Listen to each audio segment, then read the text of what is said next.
Magandang araw mga kaibigan, panibagong topic tayo for today's video pero bago yan mag-subscribe ka na at mag-follow para updated ka kapag may panibago tayong upload dito. 37. Davao City Gov employees test positive for drugs. Ikinalungkot ni House Committee on Dangerous Drugs Chairperson at Surigao del Norte 2nd District Representative Ace Barbers ang ulat na 37 tauhan mula sa Public Safety and Security Office ng Davao City ang nagpositibo sa paggamit ng ilegal na droga. Maging ang Davao City kung saan naninirahan ang numero 1 kalaban ng ilegal na droga, ay hindi nakaligtas.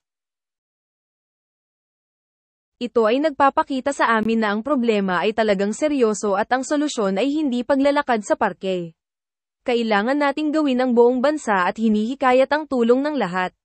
Ang matapang na pagpapakita ng pagmamataas ng mga sindikato ng droga na ito ay nagpapahiwatig ng kanilang maling pagtitiwala na maaari nilang suhulan ang kanilang paraan sa loob at labas ng ating sistema.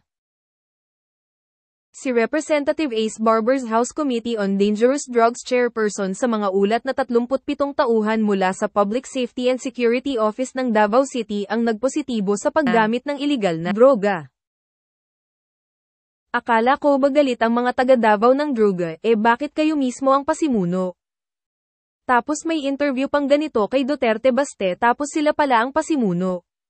Muna to nga regular mayor. Naabot si mga mayor.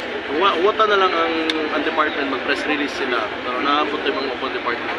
Mayor, himuon na ko to. sa ilahan mong gigan. Hindi sila nag-contact. Himuon na to regular ang drug test sa mga employees, Mayor. Actually, regular ginasa. Regular ginasa. Oo.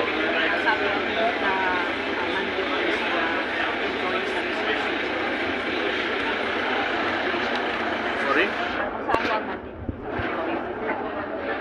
Record na. Kabalo naman sila. That's nothing good to you, mangyapon. Unagas gobyerno, ayaw sunuga ang gisweldo sa tao sa iyong mga para sa iyan. Kalas-kalas ang panahon na ito. At yun na nga ang topic natin sa video na ito. Ikaw na nanonood ngayon, anong masasabi mo? Comments mo na dyan sa baba. At para naman updated ka sa mga upload ko, don't forget to like and follow. Hanggang dito na lang. Ako si Philippine Vision TV, nagbabalita mula sa Pilipinas. Thank you.